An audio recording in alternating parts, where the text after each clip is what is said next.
बनाई है इमरजेंसी, जिसके अंदर इन्होंने जो अकाल तख्त साहब है हमारे सिखों के जो सर्वोच्च स्थान है उसको डिग्रेड करने की कोशिश करी है उसके नाम से। और जो हमारे उस समय के मौजूदा जथेदार थे संत जरनैल सिंह, उनको एक आतंकवादी के तौर पे पोर्ट्रे करने की कोशिश करी है, जो कि बिल्कुल ही बेबुनियाद है, क्योंकि कोई भी ना तो FIR ना कुछ ऐसा उनके खिलाफ था। क्योंकि एक धर्म युद्ध मोर्चा जो आनंदपुर साहब रेजोल्यूशंस को इम्प्लीमेंट करने के लिए लगाया गया था, उसको सरकार ने गलत ढंग से ले जाके हरमंदिर साहब पे हमला किया और वहाँ पे निर्दोष लोगों का कत्ल किया, जिसमें उस समय के मौजूदा जथेदार संत जरनैल सिंह भी शहीद हो गए। तो ये बातें बिना स्टडी करे, बिना पढ़े और एक मूवी बना देनी, और मूवी में भी क्या है कि पता नहीं इसकी फंडिंग कहाँ से, ED को ये देखना चाहिए कि इसके पास फंडिंग कहाँ से आ रही है फिल्में बनाने की। इस फिल्म की एक्टर भी ये है, डायरेक्टर भी ये है, प्रोड्यूसर भी ये है।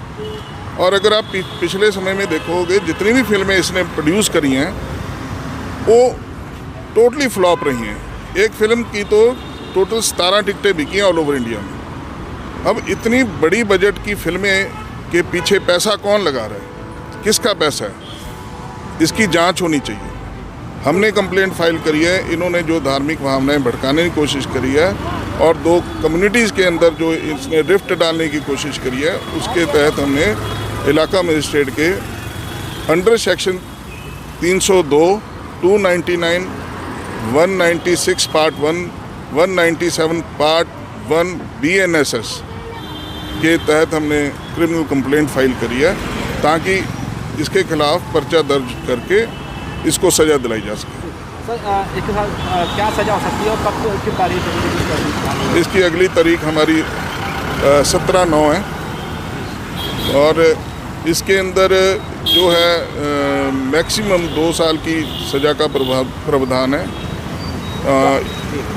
हाँ जी। तो आपको क्या लगता है इस तरह की फिल्म बनाने का क्या उद्देश्य है, जो ऐसे क्या क्यों बनाया गया? देखो, जो इनका पिछले समय का किरदार रहा है अब तक का, वो यही है कि ये एंटी नेशनल है ये औरत, और ये हमेशा से ही सिखों को टारगेट करती रही है। चाहे वो किसानी आंदोलन में आप देखो, इन्होंने जो किसान हमारी माएँ थी, बहनें थी, उनके खिलाफ जिस तरह की शब्दावली इस्तेमाल करी है। अब पीछे जो इसने किसान आंदोलन को लेके जो स्टेटमेंट दी कि वहाँ पे रेप होते थे, वहाँ कत्ल होते थे, जबकि वो एजिटेशन वर्ल्ड के अंदर एक PhD या रिसर्च का विषय है कि इतना पीसफुल और इतना जो अपना डिसिप्लिन्ड एजिटेशन जो रहा है सबसे लंबा रहा है, और उसको लेके इसने एक पर्टिकुलर कम्युनिटी को टारगेट किया हमेशा। चाहे वो इमरजेंसी जैसी फिल्म हो, चाहे किसानी आंदोलन हो, इसने हमेशा ही एंटी नेशनल बातें करी हैं सिखों के खिलाफ। सिख वो कौम है जिन्होंने सबसे ज़्यादा कुर्बानियाँ हिंदुस्तान के लिए दी हैं।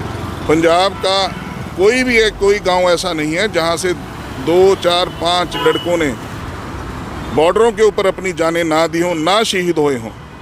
और ये हमें देशभक्ति के सबक सिखा रही है।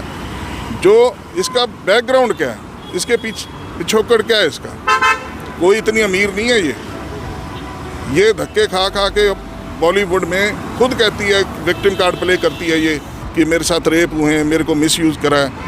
तो ये खुद इन चीज़ों को एडमिट करती है, और अचानक इसके पास इतना पैसा आ गया कि ये बड़ी बड़ी बजट की फिल्में हैं, वो सिर्फ हिस्ट्री को डिस्टॉर्ट करने के लिए बना रही है। चाहे रानी लक्ष्मी बाई की फिल्म थी, उसमें इसने इतिहास को डिस्टॉर्ट करने की कोशिश करी। ऐसे बहुत सारे एक्ट है उसमें जो कभी हुए ही नहीं, जो इन्होंने फिल्म में, क्योंकि ये डिजिटल डॉक्यूमेंट बन गया। अब कोई भी फिल्म है, ये 200 साल बाद, कोई 300 साल बाद बंदा देखेगा इसको, तो वो तो यही सोचेगा कि पास्ट में यही हुआ होगा। ऐसे ही इन्होंने इमरजेंसी के तहत हर एक करैक्टर को बैड लाइट में ले जाने की कोशिश करी। चाहे वो संत जरनैल सिंह है, चाहे वो इंदिरा गांधी है, चाहे वो संजय गांधी है, जितने भी आप अगर पात्र देखोगे उसके अंदर उनको डाउनग्रेड करके एक पर्टिकुलर पार्टी के बंदों को एक हीरो के तौर पे इन्हें पेश करने की कोशिश की।